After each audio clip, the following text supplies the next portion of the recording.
Hey everybody, welcome to House of White Presents. This is Squirrel and I have my friend Leslie Levy with me today. Hi Leslie. Hi, Sharon. It's great to be here. It's great to have you. I really appreciate you taking the time to do this. Today we are going to be tackling what seems on the surface a very simple topic, but it really is quite complicated. We're going to be talking about the elements that are thematic of the suits in the tarot. Do you have anything to say about the elements, Leslie? Yeah, look, the elements are pretty amazing tools that you can use as part of the tarot, as long as you don't get too bogged down with them and have the elements overpower what the overall meaning of the card is. I find that that's something that I used to do a little bit. Me too. What happens even with elements, and we're going to give you the traditional or a traditional keyword combination of what the elements are, but you have to remember that these are just guidelines. We're going to give you those traditional key elements, but we're also going to give you insights of how we see them to help you be able to see them in your own right, and then we're going to discuss how just because that element is the theme of the suit, you don't have to get locked into that and only use that for the suit.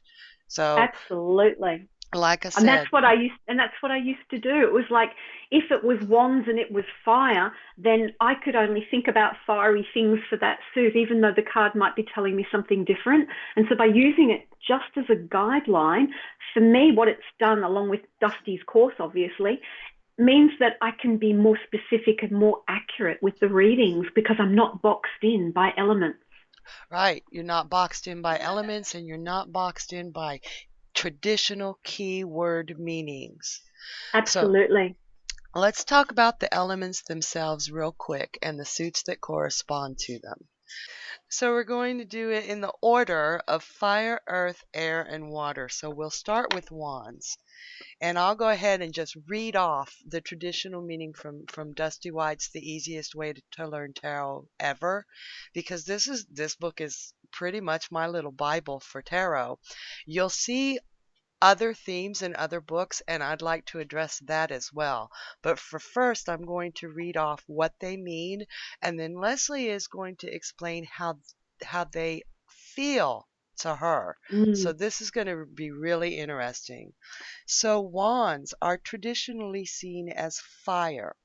They're seen as action, energy, ambition, competition, and aggression. The overall theme for wands in the traditional sense is taking action. Leslie, what do you think about that? Yeah, and if you come back to what fire is about, I mean, when we look at a fire, it's something that burns hot, it consumes. A bushfire travels quickly. So, one of the things that I did with the elements, rather than just memorizing words, just as we don't memorize words with the cards themselves, I thought about what does fire do in a constructive way and in a destructive way, and that can give us like a positive, negative aspect to the element within a card. Nice. Nice. Now, you said fire, how fire feels. And fire, when you think of it, when you see somebody with a fiery nature, you think they're Mm. passionate. Oh yeah, yeah, So and then motivated. motivated and passionate. Passion, a lot of people you think, oh, passion, it's an emotion, isn't it? It can be tied to emotion. If you feel passionate about something, you feel very strongly about it. So it's not dismissing emotion at all. Yeah, and Does that's that where it make comes sense? back to what you were saying about guidelines. Hmm. We look at the term passion and we think, oh, yes, someone's passionately in love with someone, therefore it's all about emotion. But what's creating the passion is that fire, that motivation that to love someone, if that makes Yeah, sense. that made And that's beautiful where sense. that guideline, what you said about guideline is so true. And it allows a little bit of wriggle room because there is nothing in this world, nothing is completely separate. One thing merges into the other. The fire is lit and it burns because of the assistance of oxygen. When it dies down, it becomes ashes, and then that's where it turns into earth. So everything's actually connected, but for the purposes of the suits, we've got a tendency to separate them out. Yes, beautiful, beautiful way to put that. And we will show you some examples of where it gets confusing and why you really just can't get locked into action. Yeah. Oh, traditionally also wands represents enterprise, like going into business or entrepreneurialism as well.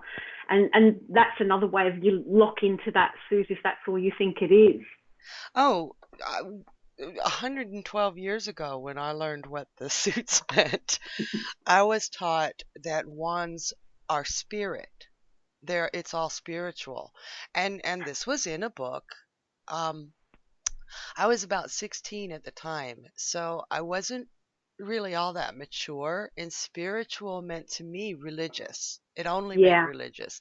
And then too that was not a correct theme for the wands, let's be real. But for years and years, I tried to force that into reading. Somebody would ask me a question about a new business. How do you possibly put spiritual into that? Go to church, talk to God. Maybe he'll make your business run. Really? I was Exactly. stunted by that theme.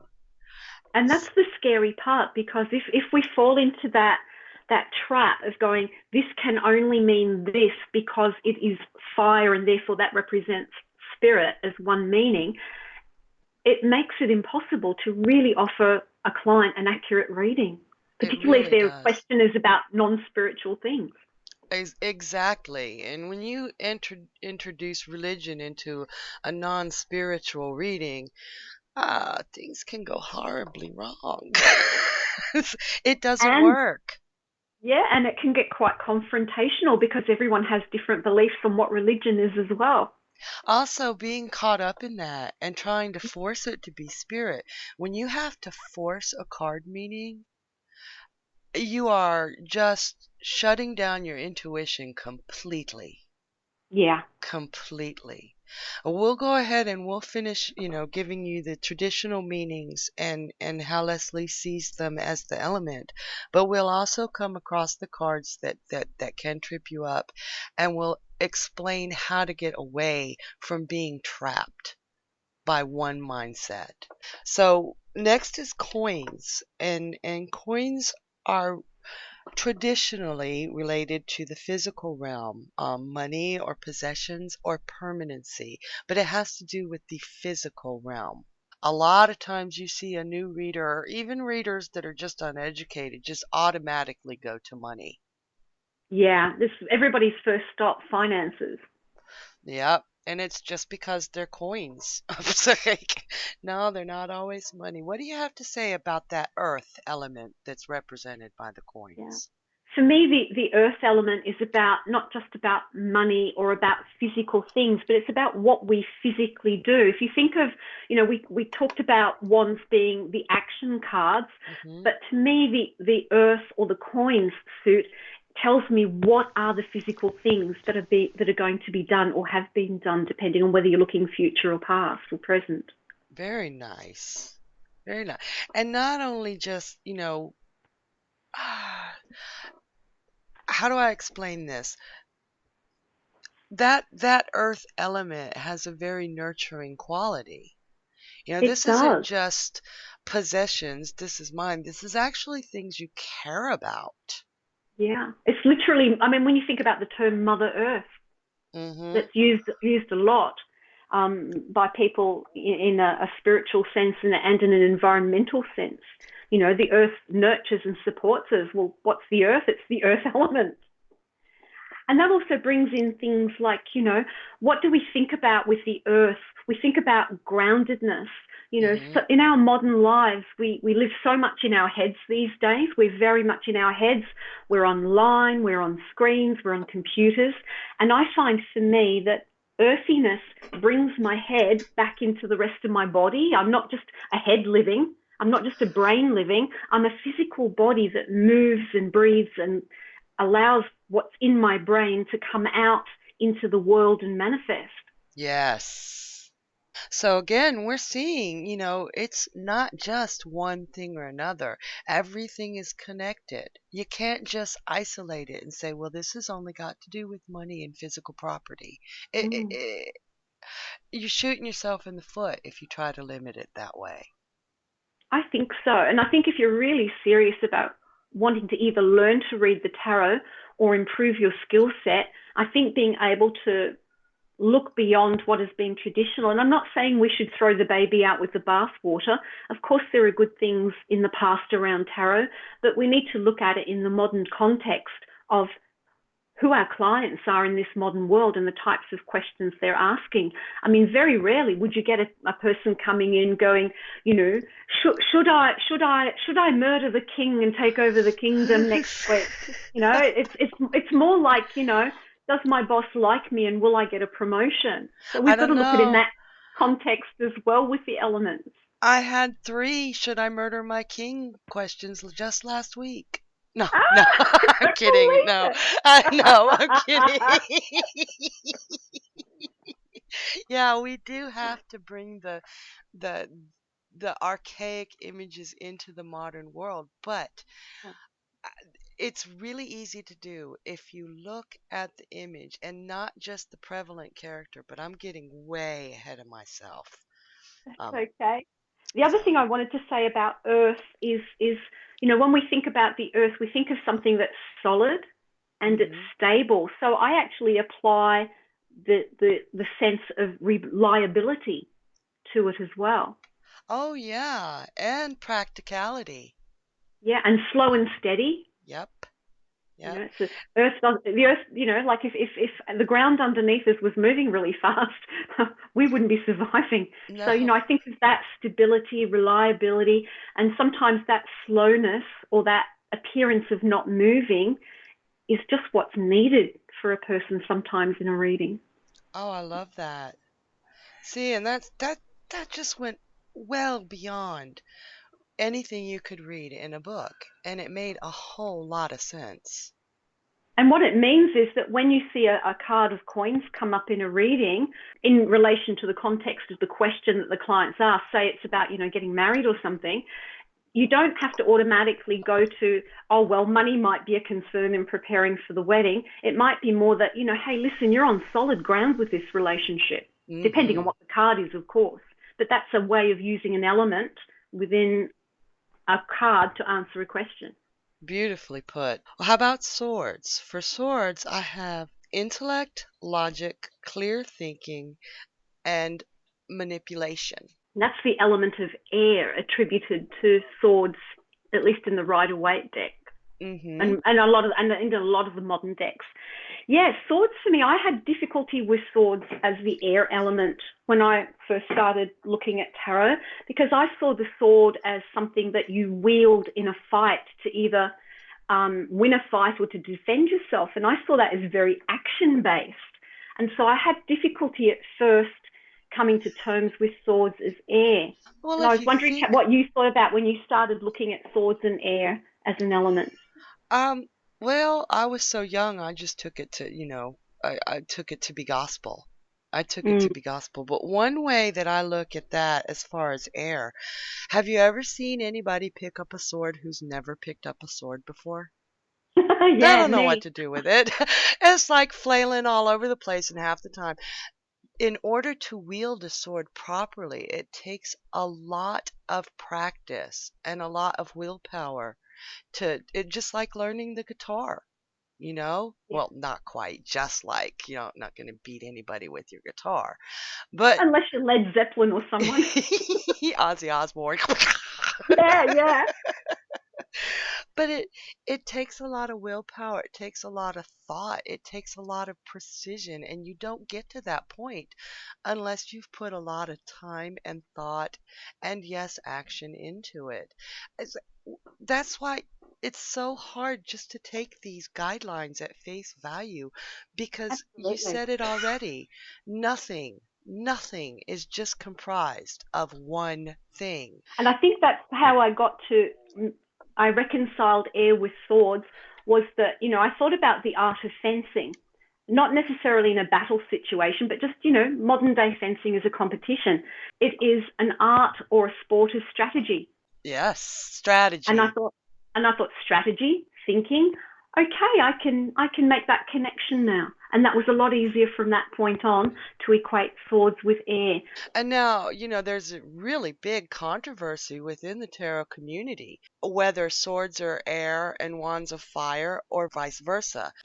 People get into knockdown, drag out arguments. I have seen that. I've seen that. I've been a lurker and I have watched with interest. And it's insane. And so far, nobody's won. There Yeah, are great arguments to each side of the story. And the way Dusty explains it is he's like, pick the one that makes the most sense to you. If it works for you, it's right for you. But absolutely. And I let the art within the deck also give me an indication of what the element is for the suit as oh, well. absolutely, yes. I predominantly read swords as air and wands as fire without getting trapped in them. But I have one specific deck, the Modern Spellcaster's Tarot, that the image is very intent on saying no, swords are fire and wands are air. And I read the image on the card. And that's the biggest thing. Even if I were of the school of thought, wands are air and swords are fire, even with those images in front of me, sometimes that image is going to not have anything to do with air or fire. I'm going to trust Yeah. the image and my intuition.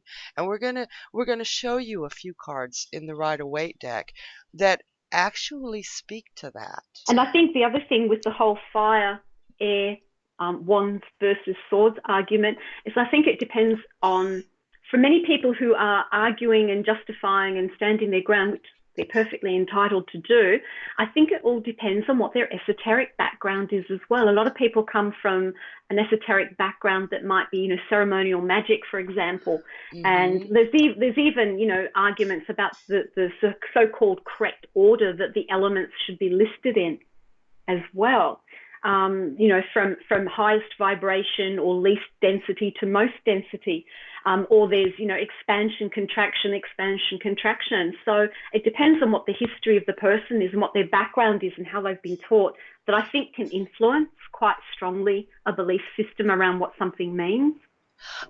Very good point. And instead of trying to force a system that doesn't work for you into your readings, because that's counterintuitive. It's Absolutely. counterintuitive. If you are raised to believe something and you believe it completely, you can't just make it all change so you can read a deck of cards. You have to stay true to yourself and to everything we do from our own perspective, from our world experience, and we can't force somebody else's world experience into it because it shuts down our intuition. So stick to your Absolutely. guns and let Joe Blow down the street think think what he's thinking. As long as his readings are consistent and accurate, it works for him via con Dios, right?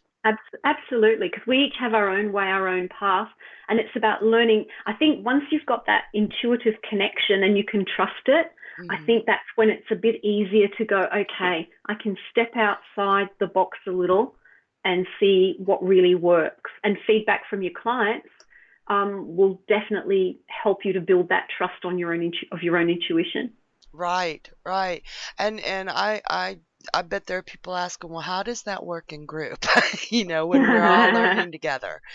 The thing is, we let each other know this is how I see this. So when I interpret this card, it will be through my interpretation. It will be through my worldview. As long as we know that there might be one person in the group that's like, no, I see wands as air and I have to interpret it in this way. We listen to what they have to say. If it actually answers the question or applies to the situation, they're not wrong. They're just and let's different. And let's face it, lots of times people come from different backgrounds, ways of reasoning, and lots of times will come to the same answer or conclusion. They've just Yes. taken a different path to get there, that's all. Right, Right.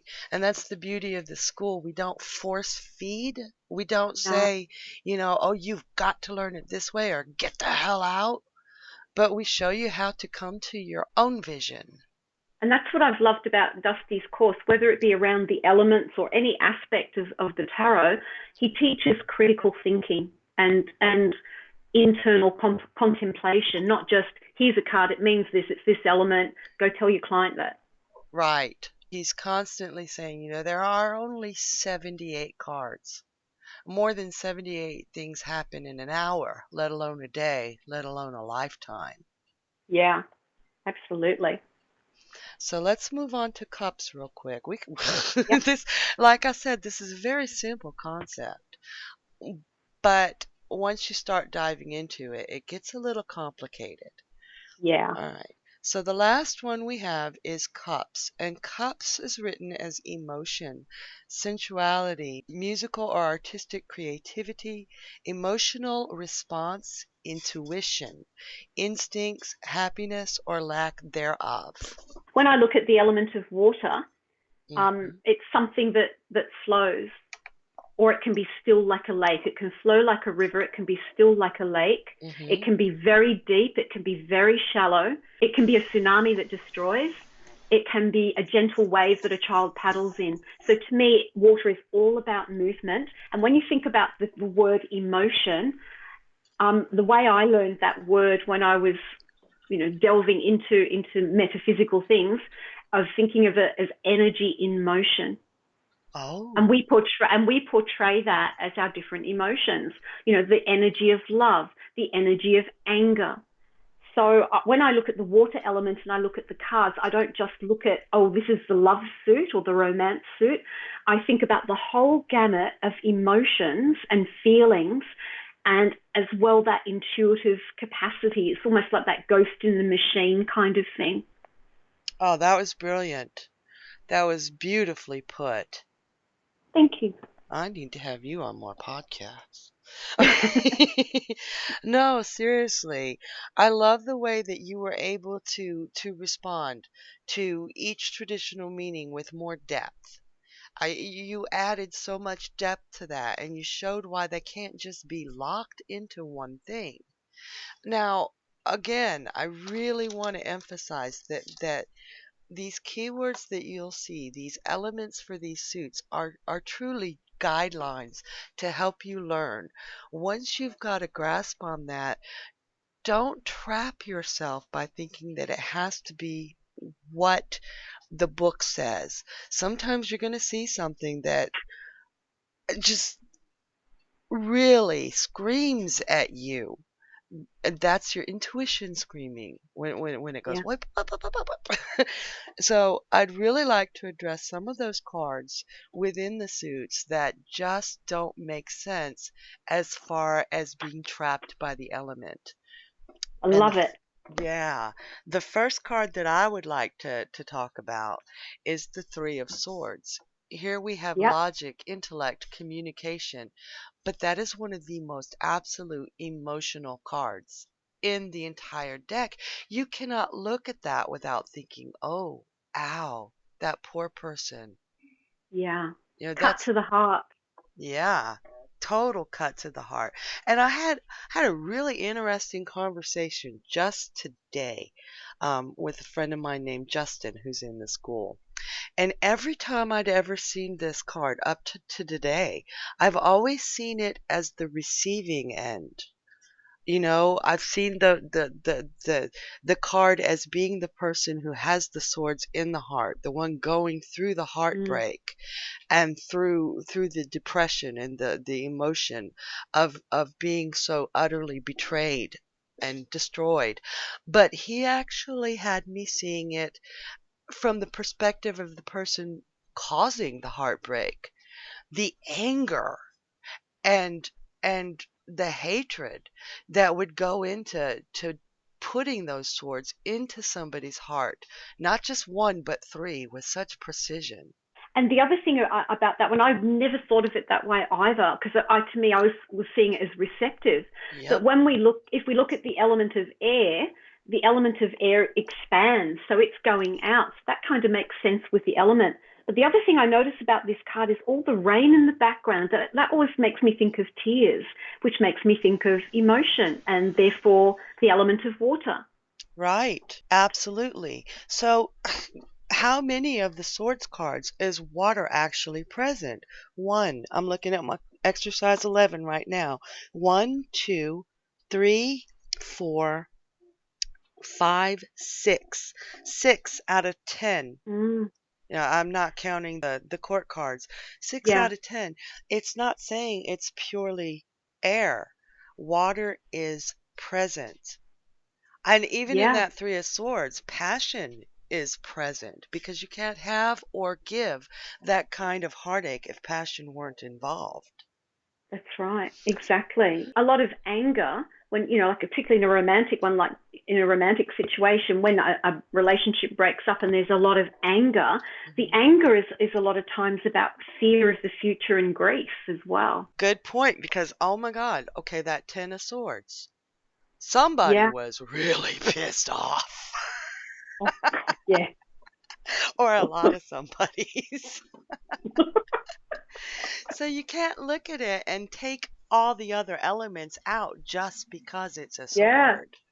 Unless they're a psycho serial killer who has no emotions, And you know. hopefully those are far and few between. Well, that's right. And I don't want any of those as a client. Thank you very much. Oh my God, I know, right? And it's the same thing with, say, something like the Two of Wands. We've got the merchant standing on the top of the building. He looks quite well off. He's holding the world in his hand. But, as he's gazing at the world, we've got the harbour out in front of him. We've got the earth all around him. There's lots of greenery.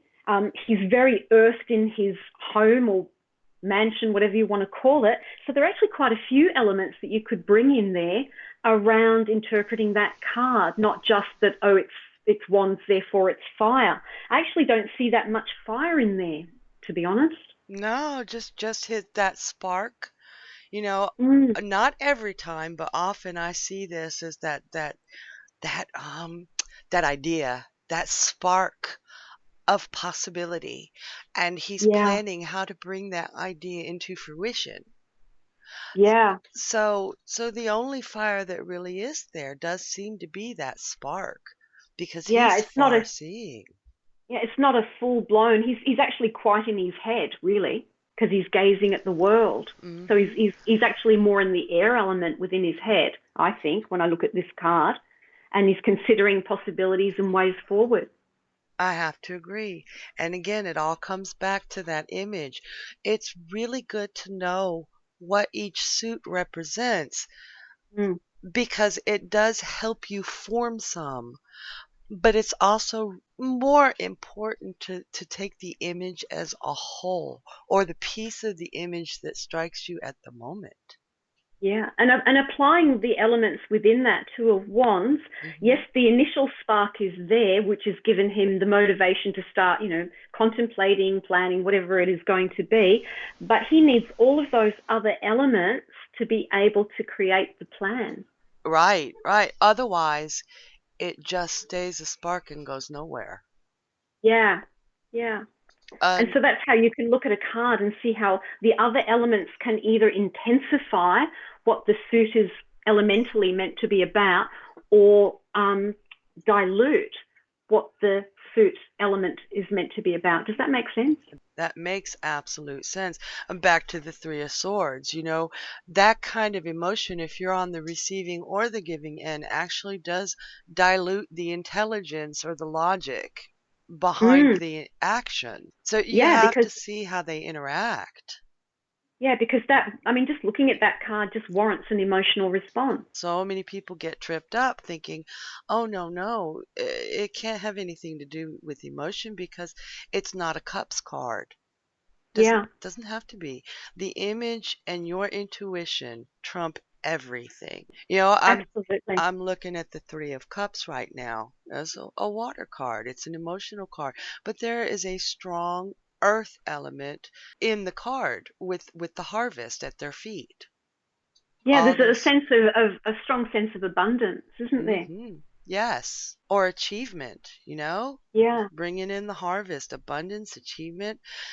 So you've really don't stop yourself with a keyword, whether it's on the trumps, whether it's on the pips, whether it's to a suit or each individual card. You do want to know the overlying theme. But again, and I know I sound like repetitive, but do not be trapped by that overlying theme. Because it will affect the quality of your readings. It really will. Leslie, do you have anything to add? Well, I just wanted to sort of finish up by saying that the way Dusty teaches has helped me break out of those old patterns that I used to have about this must mean this must mean that. I mean, I've always read intuitively, but at the back of my mind, there was always that sort of structure that was there that was very constrained. And I know for myself, if I was doing a reading and, it happens to all of us, your mind goes a bit blank. And I would immediately fall back on one of those old patterns. And that necessarily wasn't relevant to the card meaning in relation to the question. So the course that we did with Dusty over that 40 weeks or whatever it was really helped me to think critically about what am I seeing in the card? How does that relate to what the question is that the client has asked, so that I can connect with my intuition to give the most informed, helpful answer that I can that is accurate at the time. Beautifully put. Absolutely. And there are a lot of people out there who say, psychic reading should be just intuitive. Taking a course will just trip me up and make me not be able to read. And I think learning everything that we do and I've said this so many times, I'm almost sick of myself hearing it, but it really applies. You got to learn the rules like a pro so you can break them like an artist.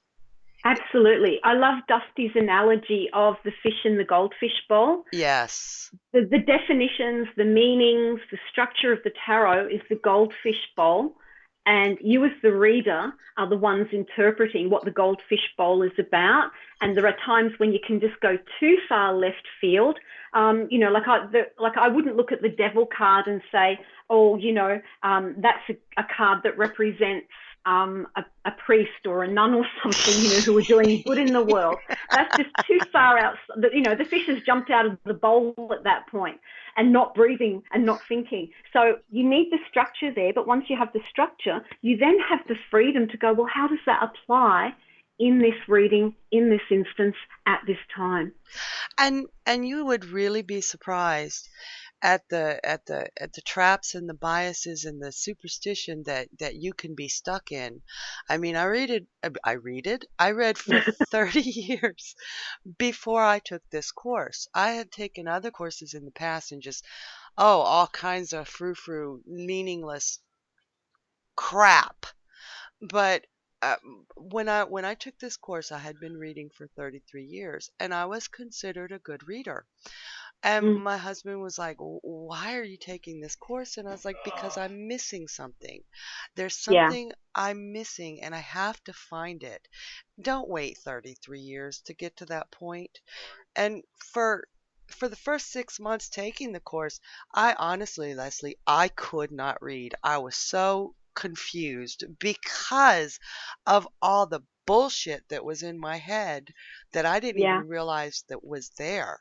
And honestly, I've kept some of my bullshit. I'm trapped with it, but I don't it was extraneous bullshit. Like I don't even know how to explain it. I still use my No, crystals. I understand. Something becomes so indoctrinated over Mhm. time that it becomes part of you, and you just can't. It's hard to let it go.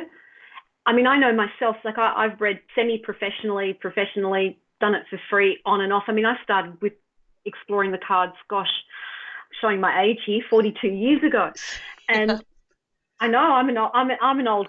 I'm not a granny, but I'm an oldie.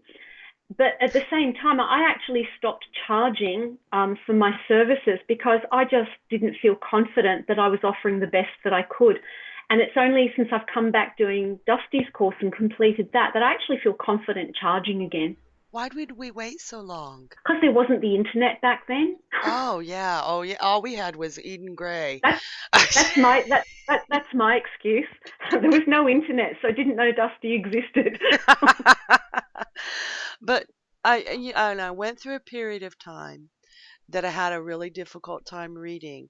But once I broke through those barriers, early on, this isn't working for me. It was still trapped in my head and it would still rear up and say, "Oh, you're doing it wrong." They still haunt you. And it did. It took about 6 months for me to break through those barriers that held me back.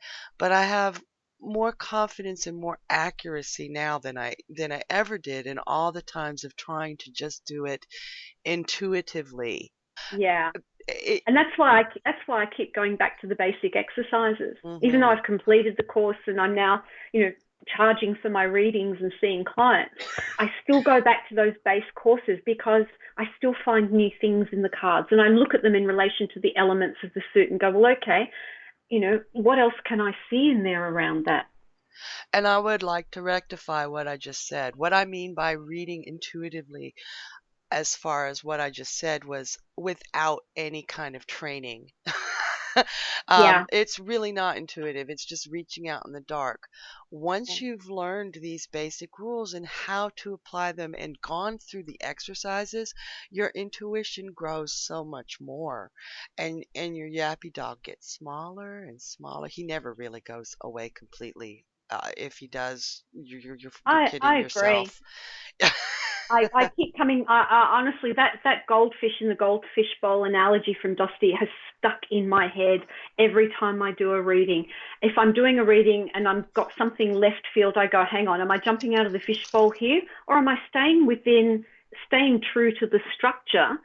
Because everything needs structure. If we were just using our intuition, it wouldn't matter what question the client asked. My intuition might say, the client might ask about, am I going to get my job that I went for the interview for? And my intuition might go, I feel there's a new love coming into your life. Well, the client doesn't want to know about that at that time. Yeah, they don't, that's not what they asked. And oh, I used to do that I always, I didn't know how to keep it to the question Mm. for years. And I'm guilty. I would do that. Oh no, this is what you really need to know about this now. Oh my God, just if I had $1 for every time I had done that in my early years, I I would be filthy rich. And I find in some ways, and I'm probably maybe stepping on a few toes here, but I find it a little bit disrespectful to the client not to focus on what it is they're asking. Oh, I find it extremely disrespectful. They're invested in this, whether or not they're paying money. But if it's a Mm. paying client, The other thing I was going to say also was that, sometimes when you are reading for clients, particularly if your intuition is well developed, you will get an insight about something that the client hasn't asked about. So what I usually will do is I will wait till the end of the reading, or I will say, look, I'm stepping away from your question in the cards right now because I have this intuitive sense that's come through. May I share it with you? And then I'll tell them what it is, and then I'll step back in and say, right, now we're coming back into the reading, or I'll wait till the end of the reading and do it then. But I always ask permission if they want to know about it first. that's a really good way to put that. I love that, and I'm glad you addressed that. And heck, we may even have to do a podcast on that in the future. We can, yeah, because it means then the client isn't getting confused about what you're seeing in the cards because the client doesn't know. The client's looking at the cards and you're pointing things out, and then suddenly you go, oh, I've got this intuition. If you don't explain that, no, I'm not getting this from the cards, I'm just getting this intuitive sense, so that they know it's not part of the card reading. Yeah, yeah, I have to do that because every now and then I'll be like, this is totally not in the cards, but bloof, you know? Yeah, yeah. And and a lot of times it'll show up in a later card. It's like, It is. It's so true, isn't it? It yes. really And then you're just sitting there going, oh wow. is. It's like laughing at yourself. Like, if I had just waited 5 more seconds.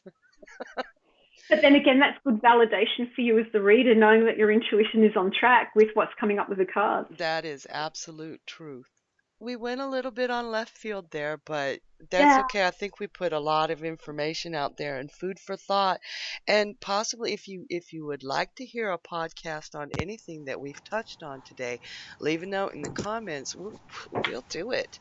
But today we went over elements.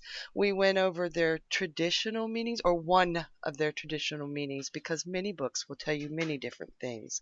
But then we had Leslie explain what those elements actually meant, how they applied, and we also talked about how to use these elements as guidelines and not to be trapped and saying it can only mean this. Hopefully, we showed you how to use some intuition and looking at the cards. And the most important thing is the image speaks to you. Get to know those images to where they have a larger vocabulary. And what's wonderful is that Dusty's got a lot of the free podcast here, but he's also got lots of YouTubes that show those beginner exercises. And of course, there's the free course as well. That's right. If you would like to learn with us, go to houseofwhite.net, and the first month is $1. You sign up, you see if you like it. If you don't like it, Dusty will give you your daggone dollar back. Now that's a bargain you can't refuse. Everybody stay tuned in. We will be bringing you lots more podcasts, and I will definitely be having Leslie as a guest again. You are just amazing, Leslie. Thank you for taking this time. Thank you. It was great fun to be here, and I love discussing elements and all things tarot. Oh, me too. I'll see you next time. Bye-bye. Bye-bye. Bye.